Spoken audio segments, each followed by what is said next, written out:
Hello my beautiful people, welcome back to this channel and I'm happy to have you. I got a friend of mine, one of my viewers actually, that was like, could you give us an honest review about Dubai, coming to Dubai looking for a job? And I'm going to share everything. I've had so many people come in the inbox of my Facebook or Instagram and say, how can I come to Dubai? I want to come to Dubai. But before that, one thing I would advise you is to do enough research, and one of the things that you have to do actually is to finish up this video, and then after that go for more research, get to understand the city and the country itself before you actually move in. This is the advice that I give to most of them. Sometimes when we make mistakes, we really don't want other people to do those mistakes, and that's why we have such channels as Magma Treasures to be able to help you elevate yourself and also find the genius within. The Europeans sometimes, maybe from the UK, sometimes they want to change environment.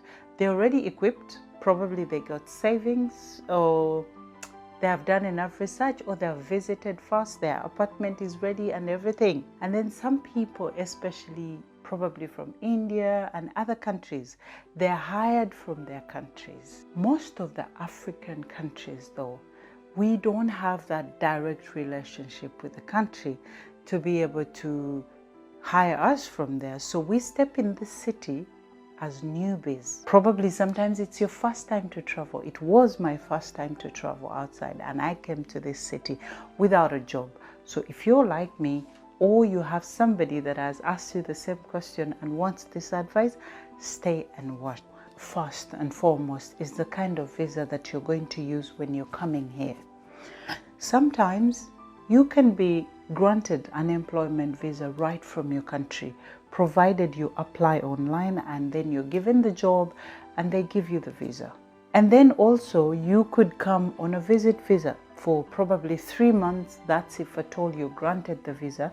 These days it's quite hard. Why? Because Africans have been actually recorded as people who don't follow the rules most of the times. Not all of them. Don't take it like I'm saying they're bad, but yeah, most of our brothers and sisters actually come and they stay illegally in the country. So there have been big numbers that have been recorded for that case, and recently actually some countries had restrictions on the visas. So if you get a chance to get like a 3 months visa and then you come, you could look for a job on that visa, and when it ends you could renew. Sometimes the renew doesn't go through. It depends. Right now they are quite very hard on the visas, but I will keep you updated on that. Some companies, like I've mentioned, you come when they've prepared the accommodation for you. I've never come like that, but I've seen people who come like that and they end up getting accommodation. People from the UK, they come sometimes when their accommodation is ready. But now let me talk about if the company doesn't actually offer you accommodation facility. There is what they call the bed space. What is a bed space? Someone owns, let's say, a 2-bedroom house or a 1-bedroom house. Put your things and stay there. Now, I see a lot of people laugh at this, but take for example, if you're going to get 3,500 dirhams, that's around $1,000 per month. Dubai is quite very expensive, and I don't advise you to immediately get a bigger place. This could be your starting end. I'm very honest in this review. I started like that as well, so I don't see why people keep on saying, oh, you sleep in a bed space and all that. That shouldn't be a problem. You're in this country to just work and probably go home, because there's no citizenship even if you're 50 years here. So I want to be honest on that. So people take up bed spaces, and as they upgrade their jobs and more money, they start to get apartment, partitions and all that. That brings me to the second way of living. That's a partition. What is a partition? Just someone getting a room, okay? This person partitions the room into different ways. And they're always sometimes clean, sometimes not very clean, depending on the place. You get your privacy and all that. So it's more like your own place, but quite smaller space.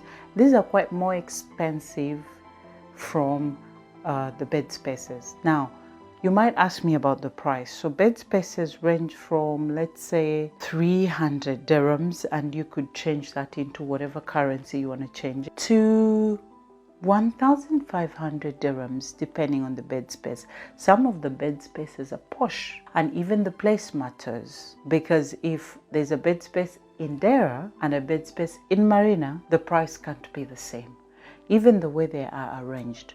So I would advise you, when you step in Dubai and we probably get a job, just see how much suits you. I would advise you one thing: don't compare yourself to anybody here in Dubai. That's the way to go. Apartment, this is quite, bigger and better, of course. So you pay per year, but you could pay per 3 months, you could pay per 2 months. Depends on the installments that you agree. So choose the right accommodation for yourself. And the apartments, it depends. Sometimes the studio room can range from probably 25,000 dirhams per year to 30,000 dirhams per year. And then it goes on increasing depending on what place, but the range is there. Sometimes when you go to around Dera and all that, that side, it ranges from probably 18,000. That's if at all you're going into Dera, Al Nada. It could be cheaper, so it depends on the place. You could always look out for property agents and see the range if you want to go for the apartment. In Dubai, you set your pace. If you want to spend more, then you're going to spend more. I love to shop in the malls rather than Dera, because I work with a company that is a retail franchising company. So definitely I have a few discounts in the malls. And I don't advise you, if you don't want to go to the mall and spend more, clothes can be got everywhere.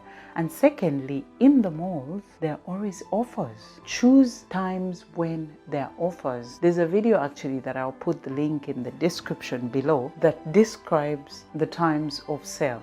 This is quite a luxurious country. Of course, you would want to have a sneaker of Nike. You would want to wear Adidas. So in Dubai, about the cost of living, it really depends on how you want to live. You can choose to sit down and just pay for Netflix and do Netflix and chill. Now I'm going to talk about work benefit or tax benefits, or all that will fall in there. There is 5% of course VAT on everything in Dubai. There's an introduction of corporate taxi, but again, that's to the business world, so it's not yet here for us, which is a very good thing in Dubai, that when you work, you get your full money as it is. There's no tax that is removed. If you are a tourist, you don't need to pay tax. Everything you buy, you need to ask for your tax back. It is tax-free for the tourist. When you go to the mall and buy something, you have to ask for your tax-free. All they need is your passport, and then they'll give you a ticket or a stamp that will be able to help you redeem your tax back. Another thing I want to talk about is work. You come to Dubai, let's say you've come on a visit visa and you want to have a job. There are job sites that help you get the job, like LinkedIn, like Indeed, like Dubizo, and so many and so forth. There are so many. What I would advise you is to be very active on LinkedIn before you come in Dubai, because it's quite very interactive, and people always go there to look for talents for their organization. So please make sure you are active on the LinkedIn. I wasn't active when I came to Dubai, but I would advise you, like I said, my mistakes, you learn from them. Way back, we used to walk place to place to just drop our CV. I'm not saying don't do it, but don't rely on that, because now most of the people want to apply online.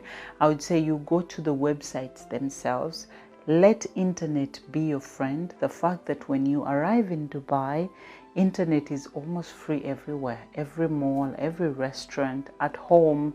You pay it with the rent sometimes. You pay differently if you have an apartment, but still it's there. Like internet is something that is everywhere in Dubai almost. So use internet to be able to understand the city, to understand the jobs. Don't get robbed, because as much as this city is very organized, there are people that are taking advantage as well, and they are scammers. A lot of them, people will say, oh, come for an interview, and there's no interview.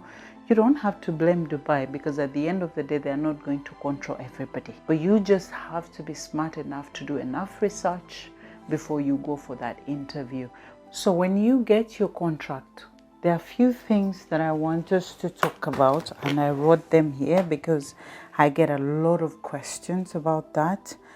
I want you to take a look at your contract. This is super important for me because I have seen people come to me in the end of things to cry. Now, I was blessed to be able to get a mentor when I arrived in Dubai. In my video, I explained that, and I'll tell you advantages of having a mentor in another video probably. But today, let's focus on what you have to do on your contract, and I'm going to go through them very shortly. Probably I'll get a video of that separately. I'm going to do a lot of videos about Dubai apparently to help my brothers and sisters get better and enjoy this city in a perfect way. The first thing you look at a contract is your jobs and duties. Make sure you know your visa requirement. Make sure you know your salary and benefit. Make sure you know your working hours and days off. And if there's any extra hours, make sure to know whether they are paid or these days are given back to you or they are not. So that before you enter into it, you get to know very well these things.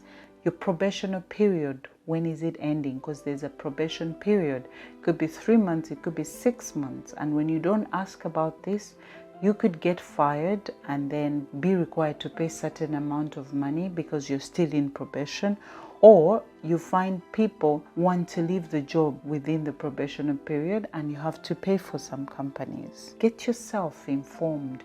This is the thing people are better at most of the times rather than us Africans. We like things to be done for us, but we have the capability to actually do these things. All you need to know is get on the internet. Right now, information is literally everywhere. And the good thing in Dubai, even if you don't know anything, you walk to the visa office in Dubai and you get to understand everything. Another thing is your termination process. These things can be talked about in depth, but for now you need to know if you're terminated, what are your benefits? Do you even have some? How long do you have after being terminated? Because everyone in Dubai is on a visa sponsored by someone, either your company or your own visa or your visit visa. So you need to be somewhere. So you might be terminated by a company and the next day they cancel your visa. You ask them, how long do you have? How many months do you have after your termination? Now, another thing is climate and seasons. Okay. This is where I tell people when they come to my inbox and say, Charity, I want to come to Dubai. I'm like, hey, hold on. Come on, it's June. It's literally going to be like 50 degrees plus or 45 degrees. You know, it's going to be too hot. How are you going to move to look for a job? It's very hot. It's humid. People don't even hire that much. So you need to understand the season first before you come to Dubai. Even if you're visiting, where are you going to go? Most of Dubai places are fun when you can be outdoor. So Dubai is always hot from May until end of August, if it's good enough. Sometimes it goes until the first week of September. But basically, the hottest months are between June and the very hottest ones are June and until August. September is always a bit okay. You can come, you know. And then from September until April, end of April, then we can enjoy the best weather in Dubai. So basically, it's very easy. I love this part of Dubai. You can predict the weather. Like you can know when to wear your jacket or when not to wear. You can change your closet and say, oh, now it's summer, I don't need this clothes, rather than back home whereby you wake up with a very nice dress. As soon as you get in a taxi or driving, then it rains. You literally have, I know it's a very beautiful weather, but it's unpredictable, especially with businesses as well. You set a wedding. I used to be a wedding photographer back home, and you organize a wedding, and then in 2 hours, it rains. So here it's predictable. Remember that. June to August, as much as you can, stay away from it. Unless you come from let's say Canada, a place where it's always cold and you want to have some bit of the heat. That's okay. You're welcome. Let's talk about the religion. Now, most of the people back home, okay, back in Africa, they think that you actually can't practice your religion in Dubai or in the UAE or in the United Arab Emirates. It's actually very wrong. These people are respective of the religion. I am a born-again Christian and I practice my belief. You know, I go to a church which is City Gates. Before it was Gateway, and now two churches merged, so it's City Gates. I go there. I have my personal relationship with God, if it is worship, the word, people, and everything. There are Muslims everywhere. That's everywhere. That's obvious. Catholics have their churches located into the same place. The difference is sometimes the churches are in one place. It's not everywhere. But sometimes also inside the hotels, people gather to just worship God. And it is always like an event, you know. People just gather to worship God. Then there's some beautiful churches that actually have life groups, which is where you get together and share the word of God, pray for each other, you know, get together. You get a community. So every religion is respected in Dubai, which is a very beautiful thing about this country. Now let's talk about the quality of life in Dubai. Guys, this place is safe. People usually say, oh, Dubai is expensive. And for me, I feel like we pay for the safety. This country is super safe. Like you leave the door open the whole night, the whole day, like nobody's going to break into your house. Not even your neighbor will come into your house without your permission. I have a couple of times left my phone in the taxi, and I've called the RTA, which is Roads Transport Authority in Dubai, and then I'm like, I've lost my phone, and they're like, where did you move from and where did it drop you? That's all they need. They don't need your number plate. They don't need anything. And this works better though when you have just called them immediately, and they will call you and say, this taxi will come to deliver your phone. And the next thing you hear is the person who was your driver to say, I need to meet you. All you have to pay for though is his transport. He has to put on the meter, and then you can pay him wherever he has reached or wherever he will be. And sometimes you could tip them, you know, and say thank you, but that's not required of the authority. But from your heart, for me, I do that a lot. However, there are instances whereby, let's say you leave a taxi, because there's a camera in the taxi. So you leave a taxi and then you put your phone probably in the sides and there's no camera that is seeing you. And then after that, probably this person is not, you know, the well-behaved type, because there's a lot of diversity here and different people from different backgrounds. Otherwise, 80% you will get the things that you have lost. In the mall, when you leave your wallet, they always pick it, take it to the lost and found. You know, it's just quite safe. It's very, very safe. And another thing is, you can wear your luxurious clothes or luxurious chains or luxurious rings and everything, and nobody's going to touch you, because literally everyone has seen all these things. Some of them have them in the house. Luxury is an everyday thing in Dubai. I've had people in South Africa whereby they've talked about you can wear your golden ring, your golden watch and all that. Here, you're going to wear anything you like and nobody's going to even remember whether you're wearing a golden watch or not. People don't care because they've seen it all.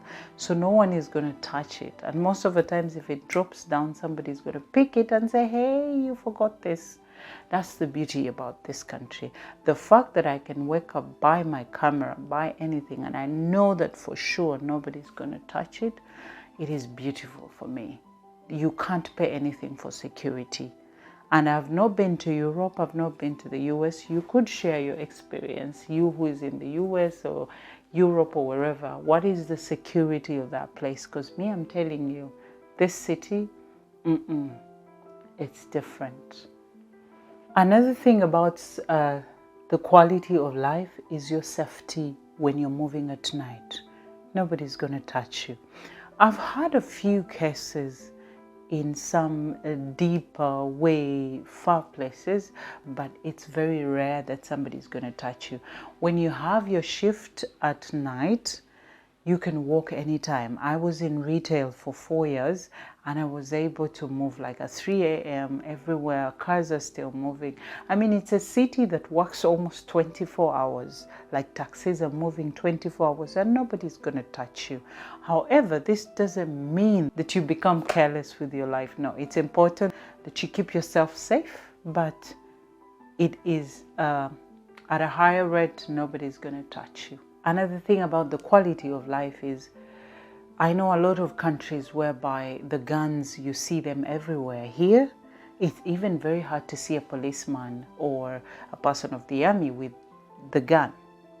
The only time you will see them is when it's necessary. And for 6 years, I've never seen a policeman in Dubai with a gun. They're quite very friendly unless you are a lawbreaker, because here what keeps this country safe is mainly the fact that they have laws and you need to keep them. They have rules and regulations for everything. So when you don't keep the rules, that's when you see the other side of the police. Yeah, and most of them don't speak English. So definitely they're gonna have a dialogue with you, which is not attractive, which is not very good. So it's important to keep the rules and regulations here. One of the things that I would want also to tell you is the nature. In Dubai, there's not a lot of nature, but again, this is a desert. What do you expect? However, they're really trying to make sure that they provide that within the country. And this is very common in Abu Dhabi, actually. Abu Dhabi and Al Ain in the UAE. Not specifically in Dubai. In Dubai, there are some places with nature, but they're quite very expensive, like Arabian ranches. Arabian ranches, they have quite greenish and all that. But again, you won't feel, sometimes you won't feel that it's nature, you know. It's not really that feeling, especially coming from Africa. I feel like I miss that sometimes. That's why most of the times when I go home, I just want to sit and just look at the trees, listen to the birds and all that. It's not going to be there in Dubai. You don't expect that much. Abu Dhabi, Al Ain, Ras Al Khaimah, you might feel like it's a bit natural, especially Al Ain. There are even farms. Ras Al Khaimah, there are mountains. So that is the UAE at large, but Dubai as Dubai, it's very hard to get nature. You just have to look for it here and there. Okay, so as a person who's coming to work in Dubai, what's the culture of Dubai? It has a way of creating that culture of people that have enthusiasm, that want to get rich, that want to get that money, that want to get better, that want to live luxurious. And for me, I feel like living in such an environment makes you dream bigger. And the fact that there's a lot of diversity, there's a lot to learn from, there's a lot to unlearn as well. I love the culture in Dubai. I love it because every day you're learning something new from somebody else. Every time you go out, your neighbor is not from your country. So you're definitely going to learn something, or they're going to learn something from you. And you have these people that are filled with, they're very optimistic. They want to chase those careers. They want to learn. They want to be better. There's a lot of healthy competition, but there's also a lot of unhealthy competition, because, you know, all these things are needed in life to be able to thrive. But for me in Dubai, it has made me think bigger, think beyond Africa, literally. And when I look at Dubai, I actually get a picture of what we can be in Africa. I feel like we can make Africa big only if we are together. Because when you look at the culture of Dubai, they work together. They make sure that they take care of their people. And if you learn something from this country, it is to learn that you can start from scratch and actually win at the end of the day. Every time I get on a building, like a hotel, and let's say around Marina, and you just look at the skyscrapers and you look at the waters, the good life, the good cars, it puts me in a place of dreaming big, of wanting good things. But the beauty in Dubai, the fact that they don't rob people, makes it a place where you want to chase a career or get better at your skills. So I'm not saying everyone is good, don't get that, no. But there are so many people that are optimistic, that want to network, that will help you make your career better and make you a better person, I would say. Another thing I want to talk about after talking about the culture is networking. In Dubai, it's very, very important. It's very easy to network. Some people just want to go to work and go home. This is what I advise you. On that little money that you earn, or whatever salary you earn, my African brother and sister, please separate a certain amount of money, even if it's 100 dirhams, for your networking. It could be you going on the beach. It could be you going out with friends, and you choose which places to go to. Because in Dubai, you gain a lot from networking. I don't know how many photography jobs or deals I've got through networking. And remember, this is not the job that I do every day. This is something I do out of passion. But I usually get people that recommend me, because at the end of the day, I have the skill. I have photography skills. I've done it 10 years back home. So I get recommended so much, but this is through the networks that I make. So my brother, when you come here, my sister, network as much as possible. Make friends. Look for friends that match the skills that you want to grow, and keep moving around with those people. Don't network with the wrong people. Find your tribe. Make sure that you look for people who fit in both your kind of living, and look for places that have actually quality, people that are enthusiastic, people that are optimistic, people that love to be better. Don't look for people that are always complaining about their situations, because that's not going to change you. This other point is going to surprise you, the dating scene of Dubai. Just enjoy Dubai. A serious relationship will come, but don't expect it so much. Why? Because people are coming from their countries and there's no citizenship here. So they're just passing through Dubai actually. So be very careful if you're a person of a soft heart, girls, ladies. There are people that have actually found their people in Dubai, but I don't advise you to trust it that much. If you're blessed enough and you find somebody, that's good. The beauty about Dubai when you're dating is you're going to find people of different cultures. You're going to learn more and more and more, and it's part of networking. So this is what I have seen in Dubai. Please be very careful. First, look for the money. Don't start looking for women and getting married here illegally. It's going to put you in trouble. It's going to put you into expenses, my brother. Dubai is expensive. If you get bigger enough and grow, probably you're going to own an apartment. When you get there, you can enjoy. but I'm talking about to people that have just begun. When you come here and you get a humble job, a small beginning, please concentrate on bettering yourself, on sharpening your skills. My review of 5 years or 6 years will not be the same as 10 years. So I might come back and I can't finish everything. I might do a part 2, but let's see. But you, a person who is watching, what is it that you've learned in Dubai for the years you've been here, or for the months you've been here, or for the days you've been here? I love Dubai. Let's stop there for now, and I love you all.